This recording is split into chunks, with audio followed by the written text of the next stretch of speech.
la place du marché numérique de l'archipel de Thau, avec quelques petits chiffres au départ, alors qu'ils vont être complémentaires avec ceux que vous avez annoncés.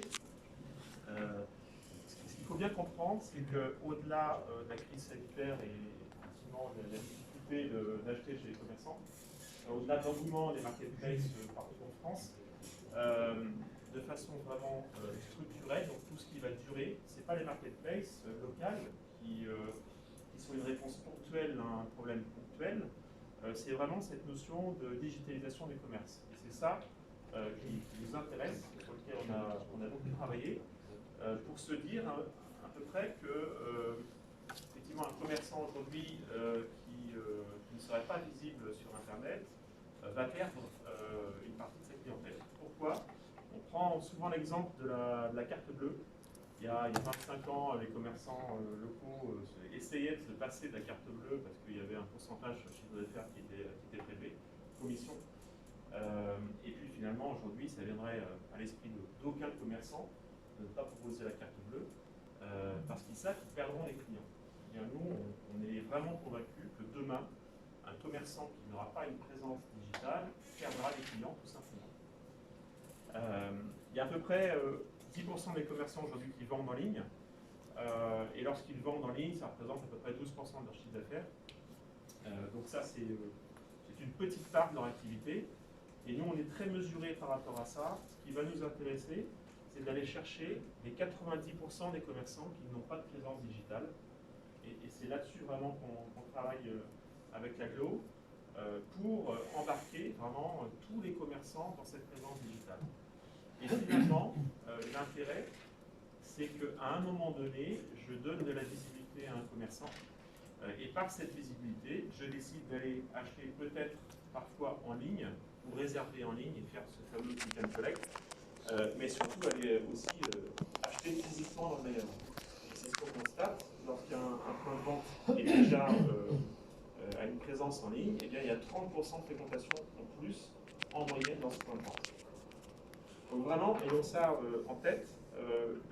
Le développement des chiffres d'affaires peut-être, progressivement, là on va passer de 0% pour une grande majorité des commerçants indépendants à 1, 2, 3, 4, 5, et ça va progresser continuellement.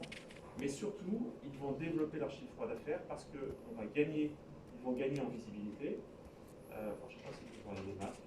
C'est autorisé. Ils vont gagner en visibilité et à un moment donné, l'ensemble de la boutique, comme vous l'avez dit, s'il s'agit d'une boutique agrandie finalement, l'ensemble de la boutique va se développer. Voilà. Alors, l'idée de la place du marché numérique, c'est finalement l'idée d'une place du marché classique.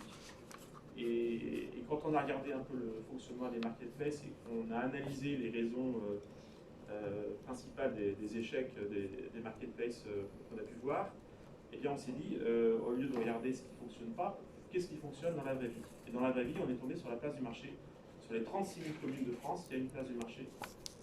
C'est intéressant parce que tout le monde connaît la place du marché. On n'a pas besoin de communiquer dessus en disant allez sur la place du marché. Naturellement, tout le monde sait où elle se trouve.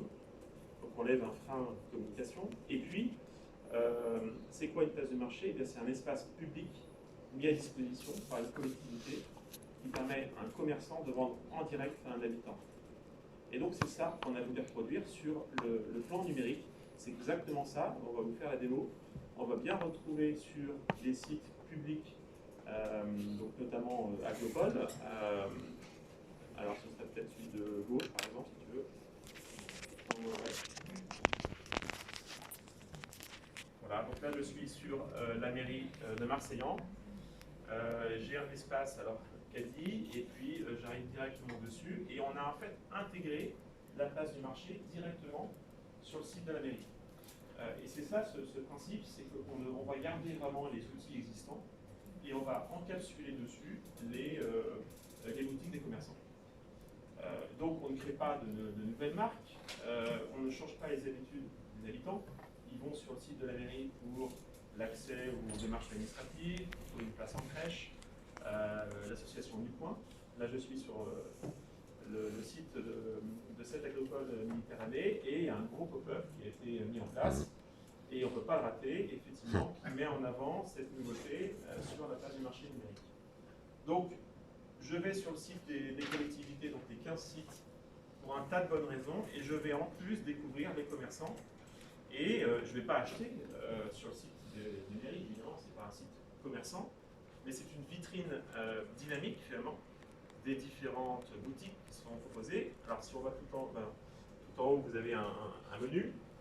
Vous sélectionnez, si vous souhaitez, une commune, donc ici, une catégorie, et puis vous cherchez les magasins présents à Frontignan, vous tapez Frontignan, vous sélectionnez Frontignan, et vous avez les premiers commerçants qui sont inscrits.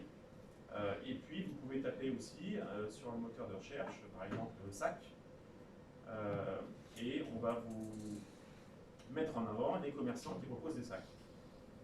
Voilà. Donc comme dans la vraie vie, quand vous allez sur la place du marché, vous allez d'abord chez le poissonnier et après vous allez choisir votre poisson. Peut-être pas l'inverse. Eh bien, contrairement effectivement à une marketplace, ce qui a été évoqué tout à l'heure, je décide de choisir mon commerçant et après l'acheter chez lui. Donc là, si tu descends, on va aller chez Bonnie et on va aller commander chez Bonnie. Donc là, on a une boutique qui a été mise en ligne. Alors, on reviendra tout à l'heure sur l'expérience des commerçants. Mais vous voyez, c'est propre, c'est très quali. Ils l'ont fait eux-mêmes en quelques dizaines de minutes. Et on peut acheter directement chez eux. Donc, je te laisse choisir l'article que tu souhaites, Jeanne. Et donc, on a tout intégré. Chaque commerçant a sa propre boutique. C'est vraiment ça la grande différence et la grande innovation, on va dire, qui est lancée aujourd'hui. C'est de dire qu'on s'attaque d'abord, on s'attache à ce que le commerçant soit réellement digitalisé, donc il va créer sa boutique et elle lui appartient. Ça veut dire qu'il va pouvoir la garder tout le temps. Donc même si demain, l'agropole décidait d'arrêter la place du marché numérique, eh bien le commerçant va garder sa boutique. Donc ça, c'est un point très très important. Il sera bien digitalisé, et ça c'est la promesse qui a été faite de digitaliser le commerçant. C'est ce que souhaitait Bruno Le Maire en disant on lance un grand coup de communication, voilà, un budget dédié à la digitalisation. Et bien en fait la marketplace, c'est pas la solution, puisque c'est un canal de vente, et ça existe déjà, il y a Amazon, il y a Cdiscount. En revanche, aider le commerçant à créer sa boutique qui lui appartienne, ça, c'est vraiment le vrai enjeu qui va pérenniser ce côté digital. Donc là, on a choisi les produits, on indique ses coordonnées. Voilà. Et vous allez voir que alors, le commerçant a la possibilité de proposer un achat en ligne, donc avec un système de paiement qui est intégré, ou alors une réservation avec du coup un click and collect et un paiement sur place ou en ligne aussi. Autre possibilité, on le verra tout à l'heure, la possibilité de se faire livrer, on en parlera. Il faut que tu valides, je souhaite régler plus tard. Et ici j'ai voilà, je souhaite régler plus tard.